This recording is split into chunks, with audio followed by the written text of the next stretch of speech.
gonna tell you the truth, man. It took guts for me to want to actually to come and record this video. I don't know.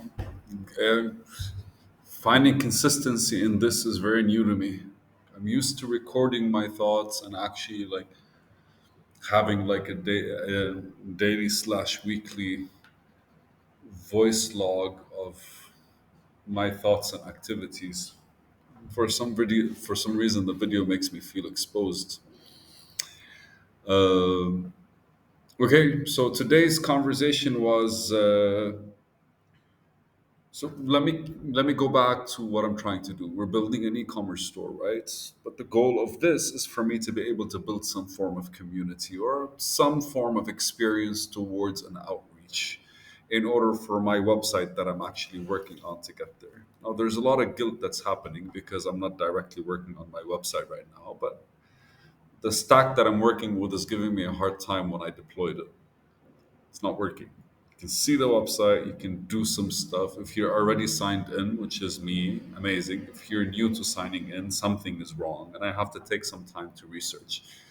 But I also have to work, and now my work is establishing freshly an e-commerce store. So that's why I was like, open this and actually start open this as a vlog, and start discussing out loud and maybe find some help, start realizing some things, engage with something more. I don't know. But it keeps me on track because I can only talk about the things that I did. So when the actual video is scheduled, which and based on my plan 3 times a week, right? Tuesday and Thursday and Saturday, and I'll be able to actually like reflect on the things that I did. And if it's a weak approach towards the video, which means whatever I was doing is not necessarily something that completes a certain cycle that needs to be closed towards the end goal of actually having a store up and running, having Facebook ads, TikTok ads, and the whole shebang. There's a lot of stuff that you kind of have to do, but the beauty of it is like, it is one step at a time. You do something, you kind of figure that out, then you add another thing, you figure that out. You don't expect to be like, let's do all right now and jump into it. It is fascinating because over the past 10 years or so or more, the whole e-commerce like worldwide kind of like started becoming more of a thing. And the tools that we're using in order to actually establish our store, for example, for me, we're using Shopify, and we're using a theme called the Beautify. And on top of all of that, there are a couple of apps that help with marketing, email marketing, SMS marketing. So I set up everything I need. Right now, we're still adding more detail to the Facebook like meta manager, business manager thing. But I set everything up, which could get complicated because I don't know. I'd imagine because all the other softwares were merged together, especially when it comes to Facebook, instead of being built for this purpose. Like Meta was bought by Facebook at one point.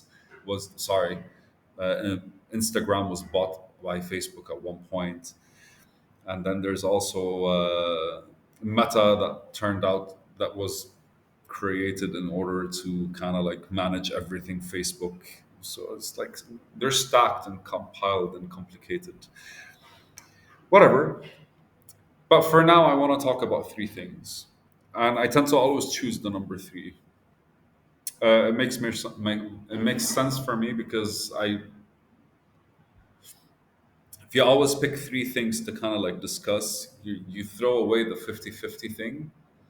So your any decision making process is not biased between one or another. Throwing in the third gives you more of a like you have to find a different balance, which makes you think differently. You can complicate things by picking five things, but ideally, if you pick three things every other day, you'll be able to establish one of them in a stronger perspective, and that's a very solid like step forward towards the goals that we have. Again, right now, I built the store, we designed it, but a lot has to change. And it's not that I'm trying, man. I'm having decision fatigue when I'm like, what about this? What about this? What about this? What about this? What about this? All these decisions start seeming arbitrary. Like I know what I have to do, but if I don't have a product right now, which we ordered, and our product selection was more designed towards like a certain like vibe, and I also was the one who was like trying to write the branding book. Now the branding book requires a bit more detail, but I don't want to take my laptop anywhere and work. There's something kind of like limiting me. I don't know.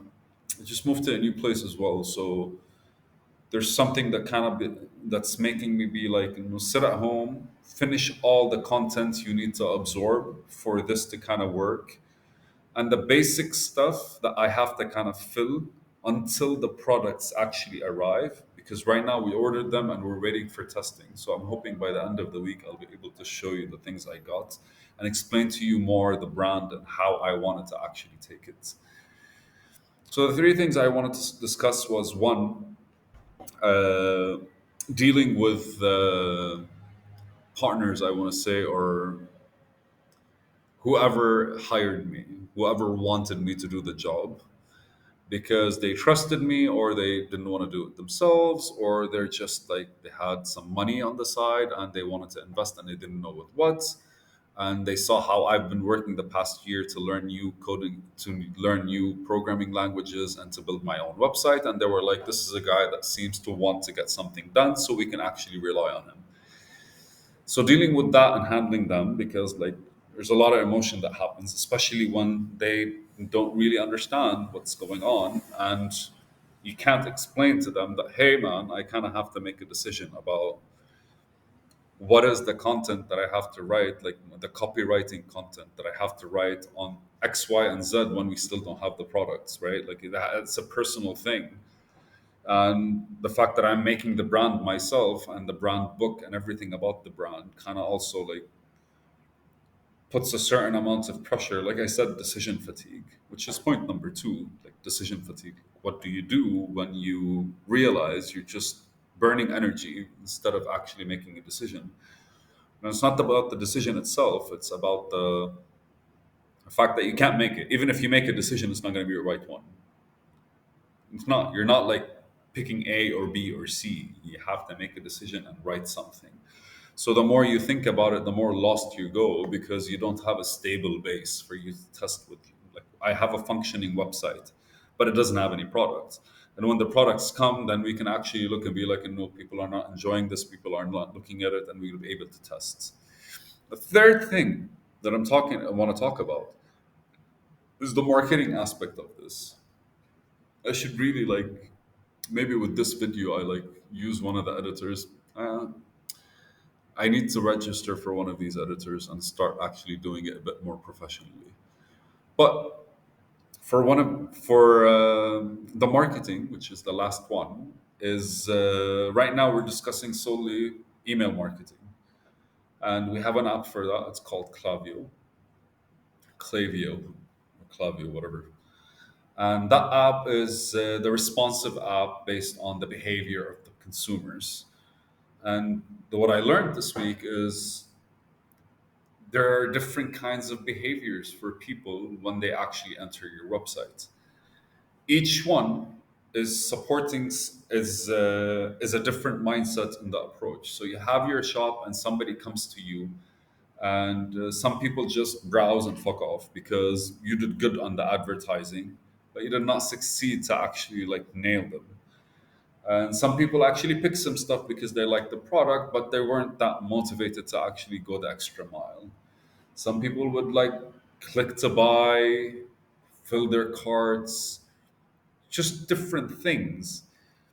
And each one is a delicate approach because you kind of have to like design.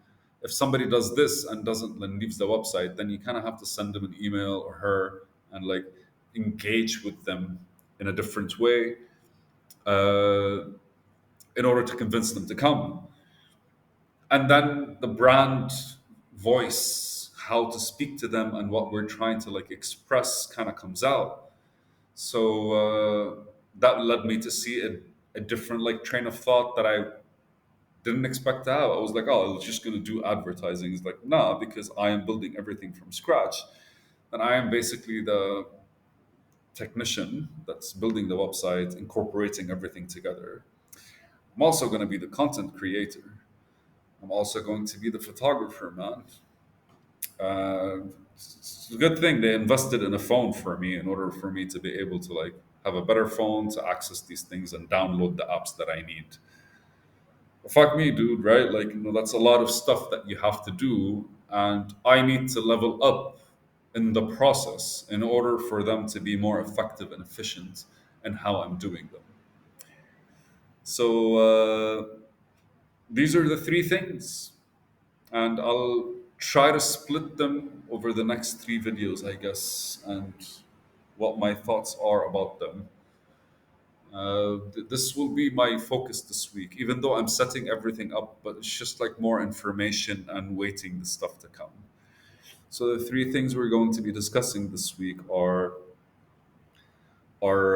engaging with your actual like investors slash partners and how to handle things.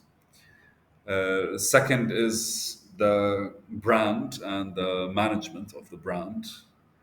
And third is the marketing aspect and the content creation. And we have a video later.